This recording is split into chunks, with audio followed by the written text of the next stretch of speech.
apa Kak buat untuk reset balik? Sebab macam kadang-kadang dah nak reset balik lah. Macam kan sekarang kita dah menunggu banyak sangat. Kita dah macam tak teratur dah. Macam apa kena buat macam tu? Kalau akak jadi ibu, apa kak buat untuk reset balik? Apa kak start dulu? Okay, first, technical part memang kita kena buat lah. Walaupun sebenarnya dia macam, kalau kita, dia macam semayang lah tau. Nak tak nak, sakit ke, sakit perut ke, kena semayang juga. Faham tak? So technical part kita buat lah. Technical part kita buat macam biasa walaupun huru-hara kita punya energi. Buat je sebab sebenarnya benda tu momentum tau. Kalau kita dah start tak buat kan, dia jadi macam ya Allah, balok lihat dia aku nak start. Macam mana ni aku kena buat ke? Tak, jiran tolong buat. Kena buat. Okay, sebab kita nak jaga momentum kita kan. Itu first. And at the same time, kalau fasa sekarang, perasan kan akak jarang open sesi untuk anak-anak tu. Most of the time akak banyak belajar sendiri. Maksudnya, aku sekarang tengah tak stable nak ajak orang. Bukanlah tak stable. Boleh lah aku open pun sikit-sikit je. So sebab anak tim tak ramai compare dengan dulu. Masa kat level master, aku open menderu ni nak masuk kelas kita. Sekarang ni kalau letak dua timing macam yang sekarang ni kan, dua timing macam orang tengok tak tengok je nak join. Tapi akak open lah, siapa yang nak join lah kan. So dekat situ banyaknya timing akak fokus on self-development sendiri. Maksudnya belajar lah. Sebab lagi banyak masa kita peruntukkan untuk diri sendiri, kita yang akan grow, kita yang ada value. Sebelum ni kita sibuk nak mengajar orang. So bila kita fokus on anak tim yang akan lagi banyak value. Macam tadi Mama cakap kat mana tadi, akak tak ingat lah. Kat dalam Zoom tu, dalam mana?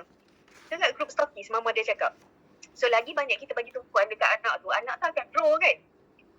So itu fasa anak tu dah grow. Okay, walaupun anak tu grow lepas tu gone ke mana halau kan, macam tak apa, aku dah ada experience. Benda tu sangat mahal. Okay, benda tu sangat mahal. Yang kita sendiri go through and kita tahu after this macam mana nak handle. Kalau kita fasa naik je kan, tak best juga kan. Lepas tu nanti Ibu main cari akak, Ibu tengah drop ni macam mana. Akak tak pernah ada fasa drop tolong kental Bayangkan Ibu macam gila kan. Aku rasa nak humban je leader ni. Kau cakap senang lah, aku kena drop kan. So macam tu susah kan. Anak tu macam menyerap je dengan leader ni. Aku cekik juga leader ni. Kau cakap senang lah kau tengah gaji besar kan. Tapi that's why dia bagi apa-apa pun kan, sakit dia tu kan kena kat leader dulu. That's why kena kuat.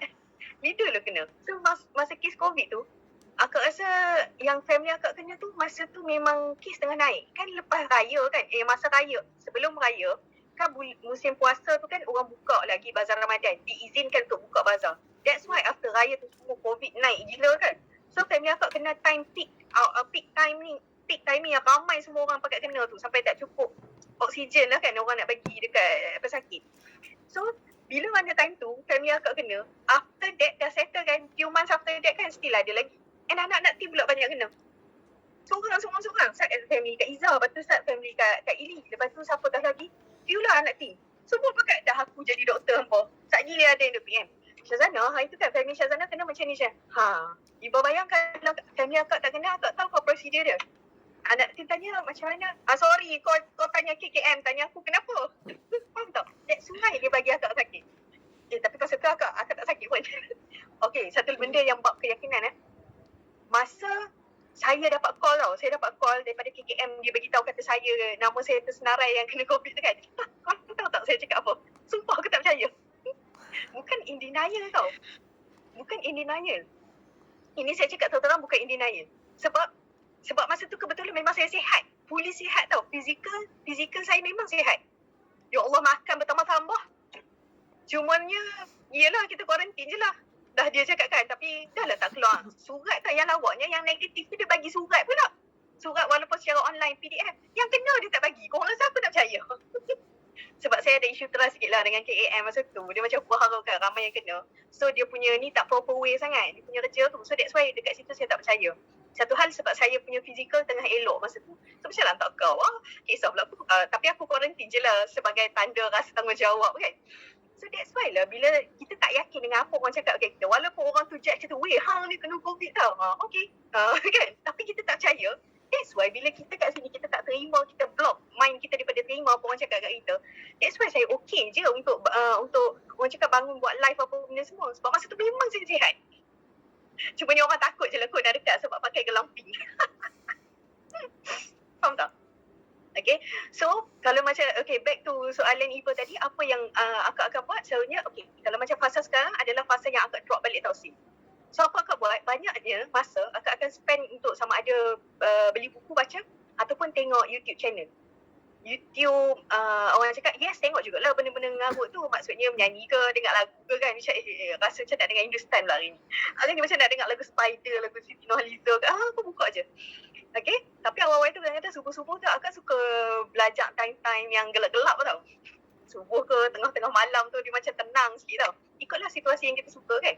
Lepas tu time tu akak belajar lah. Sekarang ni akak banyak duk study berkenaan dengan brainwave tau. Kenapa akak eager sangat nak tahu? Sebabnya banyak akak tengok video Bob Proctor, lepas tu Dr. Joe Dispenza tu, lepas tu lagi siapa? Adalah few speaker lagi. Nak tahu root cause yang buatkan result kita jadi result kita sekarang. So daripada situlah yang akak tahu berkenaan dengan paradigm lah, berkenaan dengan subconscious mind, conscious mind. Sebab akak nak dapat yang root cause tu. Kalau hang ubah benda tu, maksudnya apa yang hang tanam mula tu, hang tahu benda tu, hang ubah hang punya benih tu, result dia akan cantik. Hang nak durian tapi pergi tanam benih pokok lain, memang tak tumbuh lah durian tu. Kau beli je lah tepi jalan. Jangan tunggu buah durian sendiri. Sebab takkan tumbuh sebab kau pergi tanam biji benih lain. So benda tu yang akak nak tahu tau. So bila mana benda tu yang akak nak tahu, akak keep on cari dekat YouTube. Apa benda lagi Lepas tu jumpa satu channel ni. Louis apa tau nama dia? Dia duk interview orang-orang yang pandai berkenaan dengan brainwave apa benda semua ni. Louis apa tau nama Mamat tu. So dia interview. So dia berjaya interview orang-orang yang besar ni lah. Orang-orang yang ada, orang cakap pengalaman go through fasa tu. So dekat situ akak nampak okay. Basic things yang aku kena ubah adalah paradigm aku. Kau tahu tak paradigm tu apa? Kau tak faham saya boleh explain. Tak tahu. Okay, paradigm tu senang cerita yang akak faham. Yang saya faham paradigm tu dia macam kita dilahirkan memang ada, orang cakap memanglah ada paradigm tu dalam diri kita lah. Ibarat macam hard disk. Okay, hard disk. So dari kecil, hard disk kita tu memanglah kosong. Sebab lahir-lahir benda tu kosong kan. Tak ada installation, tak ada apa. Maksudnya tak ada programming, tak ada apps apalah, senang cakap lah. Tak ada apps apa yang kita humban dalam hard disk kita kan. Kadang-kadang cerita Hindustan, kadang-kadang cakap apa, lagu tu, lagu ni, tak ada. Kosong. So bila daripada kita umur yang based on video saya tengok, paradigm kita ni akan orang cakap sikit-sikit dia install info ni since kita dalam perut mak kita di fasa-fasa akhir nak beranak tu dia cakap. Masa tu kan kadang-kadang mak dia cakap dengan baby kan dalam perut kan. So benda tu anak tu dia dah install lah tau. Dia dah kenal suara mak dia kenal suara bapak dia.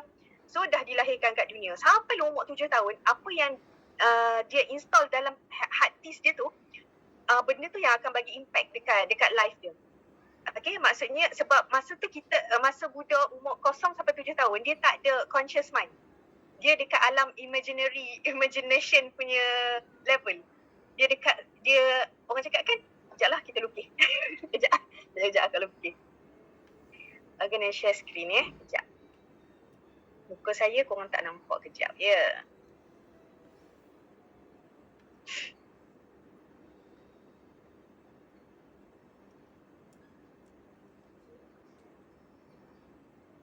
Luar kau.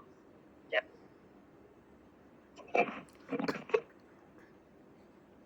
Right. So budak yang baru lahir, dia ada yang ni je tau. Dia ada subconscious mind je. Okay, ini body. Okay, ini body. Dia akan bagi result dekat kita. Ni kira action. Apa action kita buat, okay? So, masa budak kecil, okay, umur 0 sampai 7 tahun, dia tak ada otak, orang cakap, dia tak ada otak pula dah. Jahat pula dengar. Dia tak ada conscious mind tau, dia tak ada conscious mind. Bila dia tak ada conscious mind, okay, apa yang dia nampak dekat sekeliling dia nampak mak dia cakap macam tu, mak dia cakap macam ni, bapak dia cakap macam tu, dia terus masuk dalam sini. Bila dia masuk dalam sini, dia jadi, orang cakap dia ada hard disk dia lah. Dia ada hard disk yang orang panggil paradigm tu, okay? Orang panggil paradigm tu. Senang cakap, that's why akak panggil benda tu hard disk lah. Paradigm ni ibarat hard disk yang kita dah ada dalam diri kita, tapi installation apa yang kita bagi kat dia. Okay, kalau hang bagi benda-benda yang marah, makian apa semua, benda tu install tau. Budak-budak install. That's why kalau ibu perasan budak-budak, okay, mungkin ibu ada anak buah, budak-budak yang umur antara ni, dia sangat cepat mengikut mak bapak cakap apa. Okay, tapi after 7 tahun ke atas, dia dah start ada, orang cakap conscious mind. Dia dah start ada conscious mind. Okay, dia dah start ada conscious mind. Bila mana orang cakap, kejap, kita padam. Okay, subconscious mind ni ibarat macam sponge tau. Dia serap je. Baik ke, buruk ke, elok ke, tak elok ke, dia serap je semua. Sebab tu kadang-kadang budak balik sekolah yang dengar kawan dia mencarut, dia balik dia mencarut juga. Okay, lepas tu mak terkejut. Oh, aku tak ajak anak aku mencarut. Rupanya ikut kawan. Rupanya terikut kawan. Sebab budak kan, dia mana tahu baik buruk. So, masa budak-budak dekat level 0 sampai 7 tahun, dia ada dekat fasa theta. Dia punya brainwave ni dekat fasa theta. Maksudnya dia dalam dunia imajinasi. That's why kadang-kadang budak kan, mak dia tunjuk penyapu tapi dia buat penyapu tu ibarat, itu tak, itu yang tongkat kayu witch tu duk naik tu. Macam Harry Potter tu.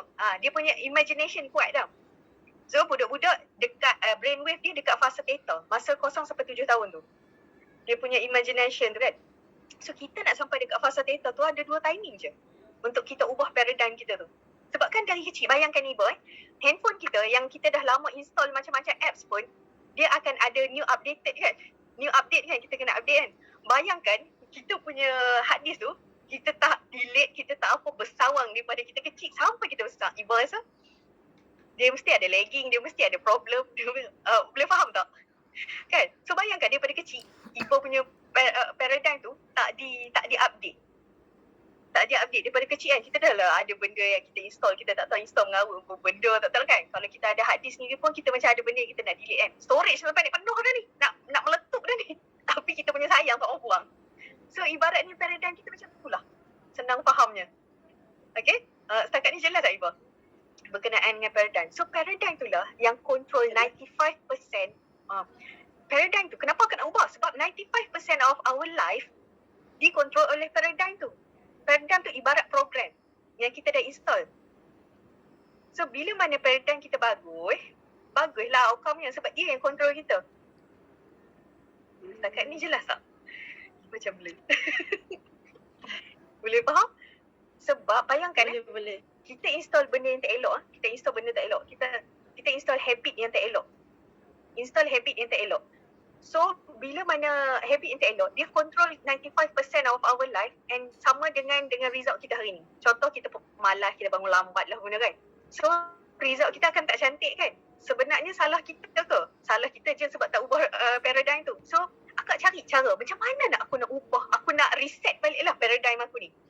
Sebab kita mana boleh nak kembali ke masa silam. Macam, kenapa mak aku tak ajak macam ni? Kenapa zaman tu mak aku tak tunjuk duit banyak-banyak so that aku boleh install kan? Aku kaya. Mana boleh nak marah macam tu kan? So, macam mana ni? The right proper way lah untuk aku install balik program yang baru akak cakap. So, sampailah akak jumpa satu video ni. Dia cakap ada 2 cara je nak program benda baru. Dekat paradigm kita lah. Okay? Kita nak delete yang lama. Dia bukan tak boleh delete. Cumanya kita kena tambah benda yang baru lah. Dia boleh delete tapi kena ada repetition. Means that in order untuk kita ubah root cause, means that paradigm kita nak ubah tu ada 2 cara. Satu, time orang cakap installation based on kalau kita dengar video ke dengar apa, dengar ulang-ulang kali. Buat benda secara berulang-ulang kali. Benda tu akan ubah kita punya paradigm. Okay? Macam selama ni kita bangun pagi, kita gosok gigi, benda tu dah ada dekat subconscious mind kita. Tak ada siapa suruh, tak ada siapa marah kita, dia dah memang kita dah install. Korang pandai bawa kereta tak? Ibu pandai bawa kereta tak? Pandai. Ada lesen? Okay. First time bawa kereta, walaupun akak tak bawa kereta kan. First time bawa kereta, mesti kita macam cermin dekat mana. Okay, kita nak pandang sana, pandang sini. Gear lagi apa benda dengan pedal nak tekan kan. Tapi lama-lama kan, kita tak perlu dah kan tau. Benda tu kan, kita macam sambil dengar lagu, karaoke, semua pun boleh. Kan? Tak payah dia macam, mantap boleh. Sebab kita dah biasa dengan benda tu. Benda tu dah ada dekat subconscious mind kita. Perlukah setiap kali kita nak masuk kereta tu, kita kena buka buku? Kejap aku nak buka balik test JPJ kereta. Macam mana? Kereta kena tekan macam mana? Tak ada kan? Sebab benda yang kita dah pandai, automatik kita dah buat, kita nak run benda, program kita yang ada dekat paradigm ni, kita autopilot tau. Means that, yang macam tu lah. Awal-awal tu, dia dekat conscious mind kita. That's why kita kena fikir panjang. Kejap, kita nak kena pusing macam mana? Macam mana? Sebab dekat conscious mind. Tapi bila dekat subconscious mind kita ni, dia dah ada dekat minda bawah sedar kita. Kau tak payah nak fikir, dia memang boleh bergerak sendiri je. Tiba-tiba kereta tu macam, pandai pula bagi signal.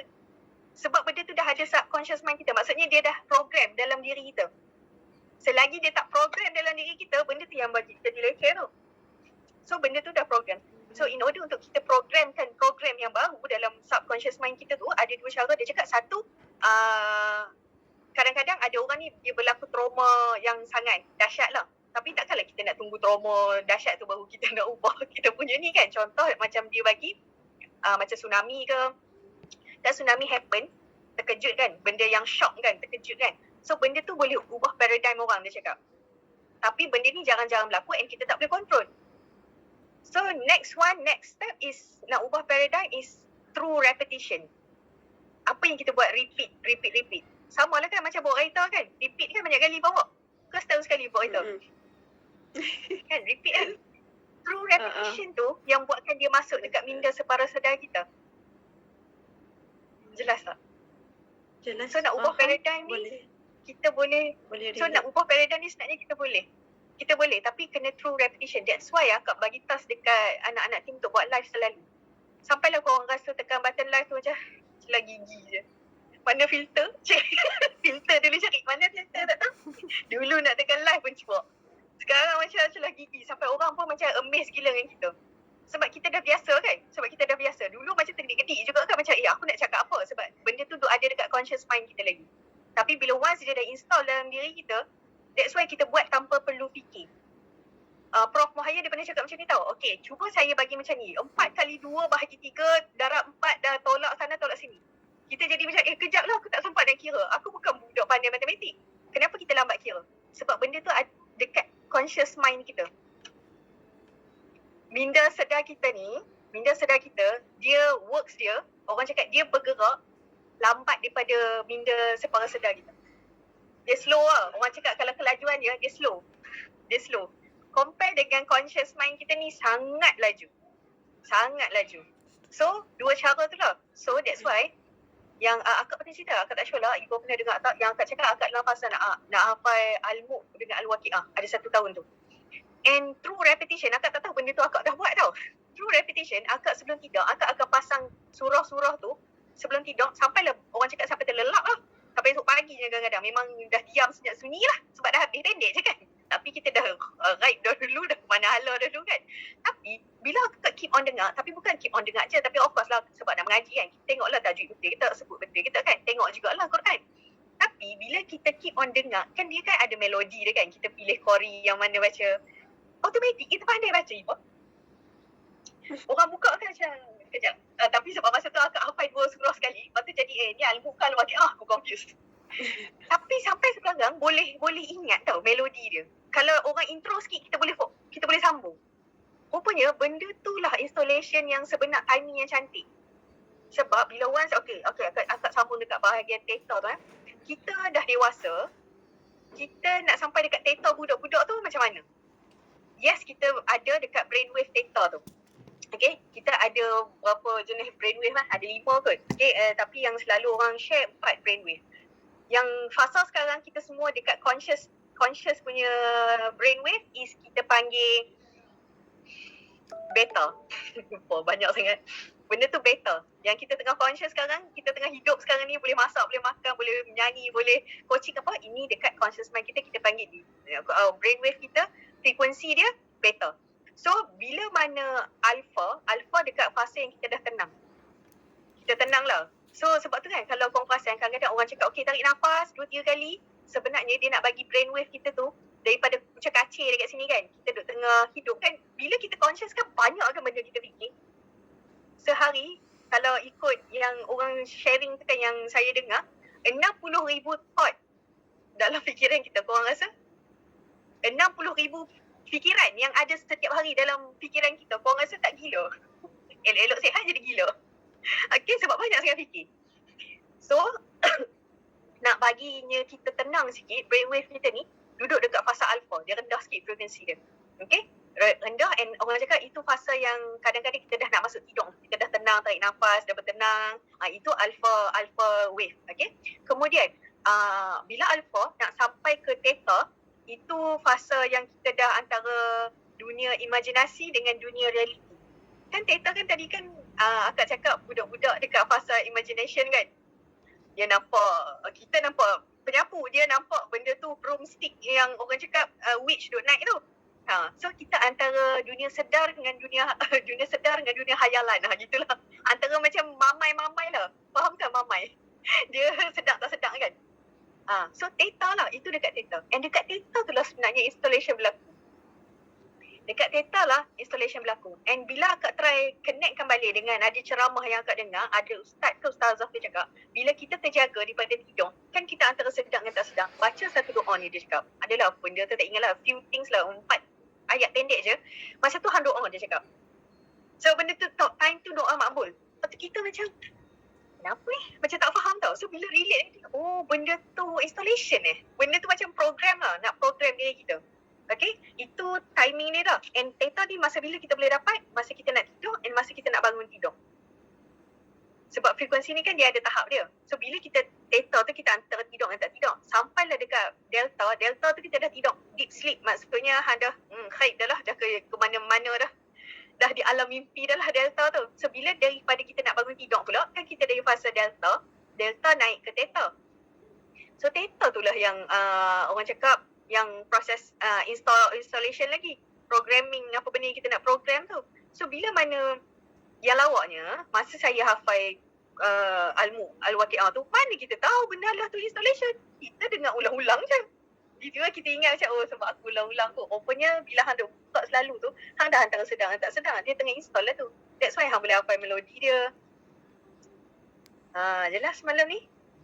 So that's why bila kita dah tahu benda ni kan, saya rasa macam ya Allah, hobinya aku. Selama ni aku ada otak tapi aku tak tahu. Aku ada subconscious mind tapi aku tak tahu benda tu operate macam mana. Sedih kan? Sedih kan, aku korang cari je. Bob Proctor, lepas tu siapa dah nanti akak bagi list. Okay? Nanti kalau akak lupa, you buat tutup lah list. Itu akak ada bagi, tak ingat lah ada dekat mana. So benda tu lah yang buatkan kita jadi macam, aku ada benda yang something bigger lagi yang aku nak cari, yang akan ubah life aku, bukan setakat ubah sale aku. Sebab tu akak tak tengok dekat sale sekarang ni. Sebab tengok kat sale kan dia akan pressure. Dia akan pressure. Why not aku macam, dulu aku tak tahu ilmu ni. Dulu aku macam haus gila aku tak tahu ilmu ni. Macam ya Allah, syukurnya aku tahu ilmu ni. Betapa, sebab korang tahu tak, sebab Pakcik Bob Proctor tu, dia suka cakap macam ni. 95%, 98% manusia hidup dalam hidup yang dia sendiri tak mau. Maksudnya, dia ikut program dia. Program ni yang control life kita tahu. Dia ibarat remote control. Kalau kita install benda yang negatif, apa yang kita, dia akan jadi keyakinan kita lah. Dia akan jadi program ni, dia akan jadi belief system kita. Dan apa yang kita percaya, dia yang akan control kita. Sebab bila kita sampai info dekat sini, okay, hati percaya dengan apa yang program yang kita dah install tu. Kat sini dia bagi arahan, okay, hang jangan buat tu, hang jangan buat ni apa semua. Action kita akan bergerak ikut arahan yang dekat sini. So that's why benda tu akan jadi come out dengan result kita. Sebab tu kadang-kadang bila ada orang cakap macam tu tau. Macam ni. Sebab tu korang jangan percaya cakap orang. Bukanlah jangan percaya. Maksudnya macam janganlah korang terima bulat-bulat apa orang cakap. Kalau orang cakap, family kita sampai kiamat dah memang macam ni. Memang miskin apa kena ada. Memang kalau nak beli rumah memang kena ada loan, kena buat itu, kena buat ini baru boleh beli rumah. Sebab kalau korang pasal kalau korang baca komen ni kadang-kadang kan, sebab saya suka tengok TikTok yang bahagian orang jual rumah lah, ejen-ejen rumah ataupun dia review rumah orang kan. Lepas tu kan dia akan bagi tahu tak harga rumah tu berapa juta-juta mak nenek kan. Of course lah, rumah juta-juta kan. Komen dekat situ kan, comment section. Aku boleh tengok je lah, aku tak mampu. Mentality orang. Sebab apa? Sebab circle dia mostly semua beli rumah berserta dengan loan. Orang cakap ada loan lah. Dia tak ada experience yang circle dia ni beli rumah cash. Sebab tu dia rasa dia pun sebiji macam orang zaman dulu. Maksudnya dia pun sebiji macam generation dia yang dulu. So bila hang percaya benda tu, memang hang akan dapat result sama sampai sudahlah hang apa-apa ke dana. Sebab tu saya ada satu keyakinan yang, dulu pula saya sejenis degil tau. Mama saya cakap, kerjalah kerajaan, nanti terjamin. Lepas tu saya macam, nanti dapat pencen lah. Biasalah mama kan. Lepas tu saya jahat tau. Saya macam, dah kenapa aku dah tunggu pencen? Entah aku hidup ke tak lagi masa tu. Kalau aku boleh work hard daripada awal, kenapa aku nak tunggu umur 55 untuk aku menikmati aku punya duit yang konon-konon aku macam saving tu kan. Dulu itu tau, masa tu tak ada ilmu ni. Lepas tu bila record balik, pandai juga aku masa tu. Pandai juga aku masa tu Sebab ada orang dia punya syarat dia nak berjaya tu dia kena ada certain macam tu tau. Dia kepercayaan dia ikut family. Faham tak? Kadang-kadang kan sebab circle kita kan. Sebab tu saya cakap saya ada deep down dekat dalam diri saya. Saya pernah cakap aku nak beli kereta cash. Walaupun family aku tak ada experience yang beli kereta cash. Ada. Tapi second hand. Tak kisahlah kan second hand still cash kan. Sebab zaman sekarang kan mostly orang beli kan guna loan ni lah mak nenek kan. And kita rasa benda tu impossible. Sebab kita tak pernah dengar, jarang dengar orang beli cash. Sebab tu kita rasa kita pun tak yakin yang kita boleh beli cash. Tapi deep down saya yakin gila saya boleh beli cash. Malah cerita kat korang je ni saya cerita. Saya sangat yakin saya boleh beli cash. Tapi tak tahu bila. Cuma aku yakin je. Silap kalau aku tak beli cash, mungkin aku dapat free. Dapat hadiah mungkin. Begitu. Aku dapat kereta cash. Orang cakap Nah sedekah lagi. Sebab kenapa saya percaya? Sebab saya tak ingat lah saya share tak dengan korang. Saya ada cerita dalam live pun. Saya cerita abah saya punya rezeki tu nak cakap banyaknya. Abah saya kerja sebagai technician kilang je. Habis technician kilang tu dah orang cakap kilang dah tutup apa semua, dah buang kerja apa semua. Abah saya tak ada kerja. Of course tak ada pension sebab bukan kerja kerajaan kan. So secara logiknya memang tak mampu nak ada duit untuk beli untuk orang cakap untuk nak pergi haji. Tapi nak dijadikan cerita, makcik saya sponsor pergi haji yang package 20k something. Orang ni tak ada duit ni. Tapi orang cakap sebab benda tu lah saya cakap benda ni happen dekat family saya. That's why saya macam aku yakin. Okay, itu satu hal lah. Satu hal lagi yang pasal kereta free tu kan, kenapa saya percaya? Sebab mama saya, macam ni tau, ada satu musim tu, kereta abang saya rosak memang totally macam tak boleh nak ni dah lah. And masa tu keuangan ada isu lah, kalau nak beli gedebuk pun mana ada duit dah kan. So ada isu bahagian kereta untuk bergerak lah. Masa tu kami study kot, adik-beradik study lagi kot. Abah saya dapat kereta, mama abah saya dapat kereta free tau daripada cousin saya. Kereta free, kau rasa? Kereta yang elok lagi, kereta free dia kata ambil je dulu, guna je dulu. Kau rasa? Tak miracle. Sebab tu saya cakap, hang, okay, itu hang kalau hang tak ada duit tau, tapi Tuhan yang cakap hang ada rezeki tu. Rezeki hang dapat kereta free, hang tak payah keluarkan sekupang pun duit. Gitu. Orang tahu cakap sekupang pun tak payah keluar. Sekupang pun tak payah keluar. Sebab tu dekat situ kan, bila saya record balik kan, lepas tu mama abang saya dapat sponsor pergi umrah. So saya macam, benda ni mesti ada something yang orang cakap return lah. Mungkin ada something yang mama abang saya buat yang itulah in return. Boleh dapat benda tu for free. Tapi of course lah janganlah kita ada mentality yang macam semua benda aku nak free. Cumanya saya tengok juga POV yang dapat free pun best, yang memberi kebahagiaan dekat orang ni pun best. Yang menerima pun best, yang memberi pun best. So bila aku dah make money banyak, aku kalau nak sponsor orang, sponsor betul-betul. Maksudnya, okay aku sponsor family dulu nak pergi haji ke pergi umrah. So benda tu yang buatkan saya macam aku kena banyak duit, aku kena ada sampai dekat tahap gini-gini. Mungkin family aku memanglah orang cakap tak ada gen darah yang pandai buat bisnes, tak apa. Aku akan break pattern tu. Okay, sebab okay, satu pakcik ni cakap, apa tu nama pakcik ni? Bruce Lipton kot nama pakcik tu. Suka hati aku pakcik kau orang. Pakcik Mak Saleh, pakcik orang putih. Dia cakap betul apa? Betul nama dia. Kita ni memang betul ya. Pakcik tu cakap dia sebenarnya boleh panggil atuk lah. Dia umur dekat 80 tahun dah. Boleh panggil atuk lah. Okay. Dia kata memang kita ni lahir ada gen ataupun DNA yang kita carry daripada family kita. Tapi kalau kita percaya, kadang-kadang kan DNA ni kan dia buat penyakit. Kadang-kadang DNA ni kalau yang bab baik tu hang seronok lah. Tapi kalau bab DNA dia cerita lepas ni ada penyakit, hang dah start dah, takut dah. Hang bila hang percaya DNA hang okay, family aku ada sakit gitu dah, sakit gini lah. Hang once hang percaya, benda tu akan react. Benda tu apa? Tahu tak dalam body kita ni ada trillion cell lah. Sel-sel mak nenek lah dalam body kita ni. And setiap 3 hari benda tu berubah. Maksudnya tumbuh baru ke. Macam tu lah, something like that lah. sel kita ni setiap hari berubah tau. Setiap sehari ke 3 hari. Means that body luaran kita memang body yang sama. Cuma sel kita berubah bahagian dalam. Okay? Dia renew yang baru lah. Okay? So, bila mana kita terima bulat-bulat apa orang percaya, apa orang cakap kat kita, contoh tiba-tiba kita tahu family kita ada gen penyakit A. Dan kita kata, nanti aku pun kena macam ni ya. Once hang percaya gen trillion cells yang ada dalam body hang tu akan works ke arah yang sakit. Sakit. Hang percaya kan maksudnya aku bagi sakit lagi. Tapi once hang reject benda tu, memang sel tu pun akan lawat, no, aku tak percaya. Dan ibarat macam sel-sel kecil yang dalam badan kita tu macam, hang percaya, okay, aku akan make sure hang sakit. Dia macam placebo effect lah. Panadol dapat sihatkan kepala kita ya, telan 2 biji. Ada orang percaya telan 2 biji boleh sihat. Ada orang kau yakin je kita boleh self heal kita tau. Sebab semuanya kan dia cakap berapa persen dia cakap yang sakit tu sebenarnya daripada DNA tu kadang sikit je. Daripada hang punya isu keyakinan hang, cara fikir hang, kepercayaan hang. Bila once hang percaya benda tu happen. Kalau hang percaya hang tak boleh nak naik, kalau hang percaya kenapa sel aku teruk, memang teruk jawapan dia. Tapi kalau hang percaya ini adalah proses untuk hang go through fase next yang lagi better, itu yang hang akan dapat. Tapi cuma sekarang belum nampak secara fizikal je. Okay? Deep kita punya sharing, dia tak boleh live malam, Zoom malam rezeki korang lah. Okay, ada soalan? Aku rasa macam orang je ni cakap ni. Kan, saya tak bagi peluang kat korang cakap. Okay, apa kata korang pula? Korang nak sharing apa? Dapat something tak? Ada nak tanya?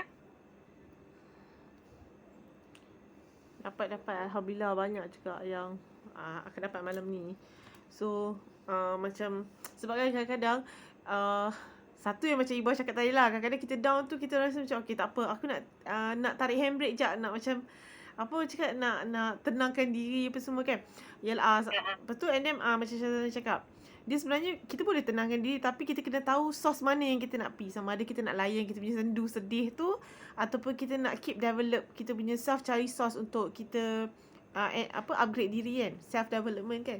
So sama jugalah macam bila relate dengan apa yang Mama cakap tadi tu, betul lah kan Mama cakap, cari circle yang boleh bagi kita positive energy. Tapi selalunya most of the time kita layan emosi kita compare tu nak pergi cari something yang untuk upgrade diri kan.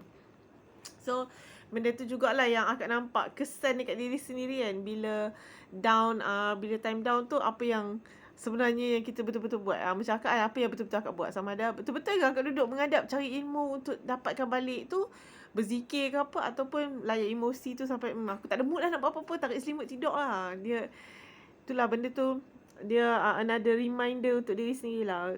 Diam diri tak semestinya kita down, tapi sebaliknya kita sepatutnya cari ilmu untuk install benda yang lebih baik lah, lebih positif.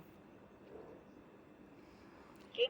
Sebab korang pasal tak macam Iban cakap tadi kan, macam 2-3 bulan ni macam lagi teruk kan sih. Dia impact daripada attitude kita, impact daripada habit yang kita buat.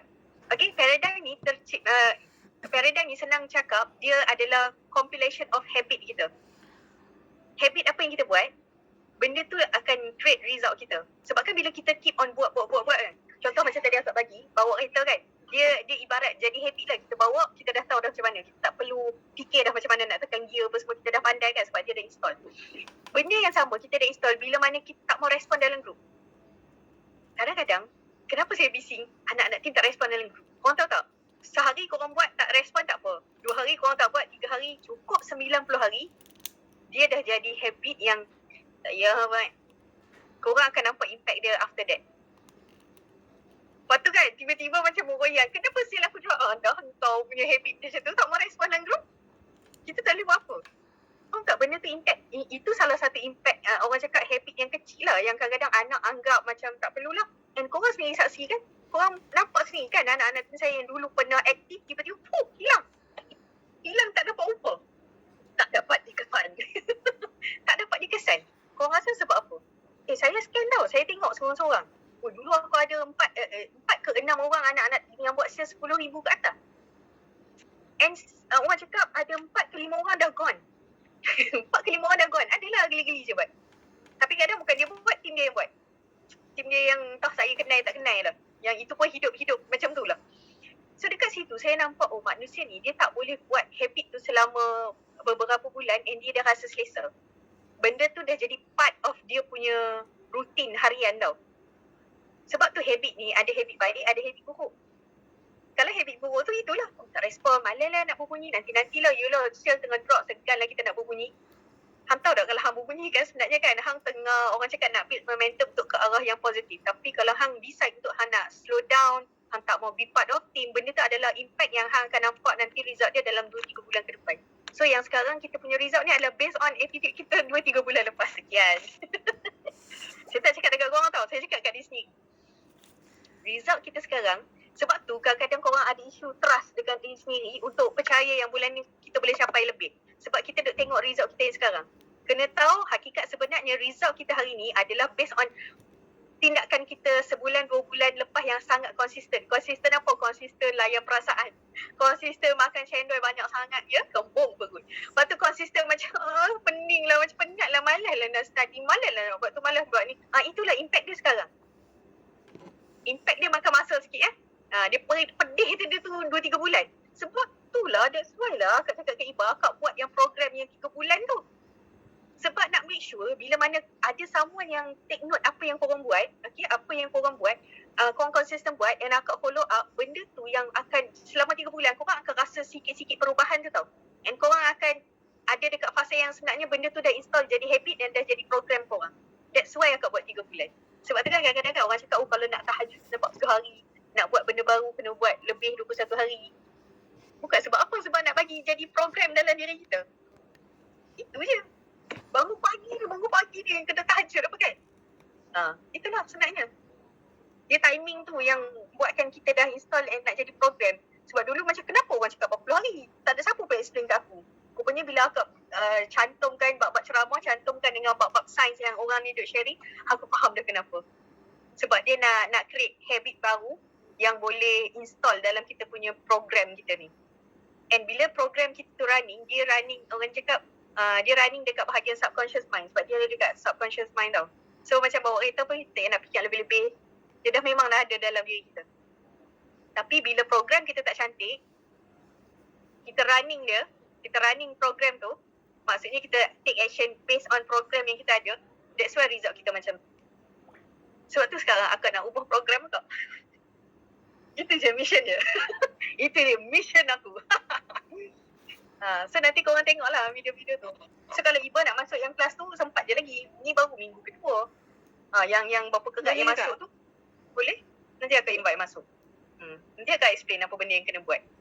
Tadi akak, malam ni, hari ni akak bagi skrip untuk masing-masing baca skrip itu ikut intonasi. Aku tak sabar nak dengar. Aku tak sabar nak dengar. Sabar. Okay. So, sebab niat akak satu je. Aku nak pastikan kalau anak belum ada result lagi pun, aku akan pastikan dia ubah paradigm dia. Itu je niat utama. Mungkin anak tak rasa, tapi insyaAllah tak korang lah kan. Aku tahu lah apa benda aku buat. Okay, so sebab bila mana akak dah tahu benda tu, akak jadi macam, aku tak boleh jadi ni, aku kena make sure anak tim buat. Anak tim ikut sekali. Kalau tunggu akak tu, tunggu anak kita dah tahu, tapi kita buat kat kita dulu. Tunggu kita ada create result, tak payah lambat. Kita buat sama-sama. Okay, so nanti kejap lagi nanti akak invite and akak akan explain detail lah apa benda yang Iba kena buat. Alright.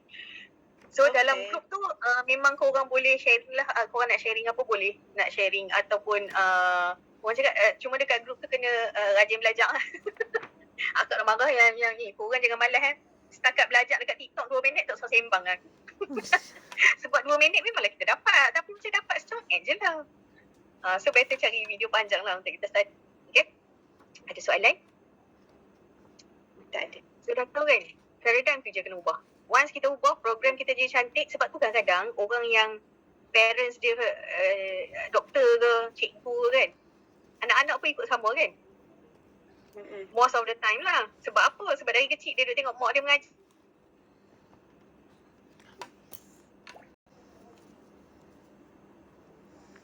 Kata ya. Apa sebalik ni?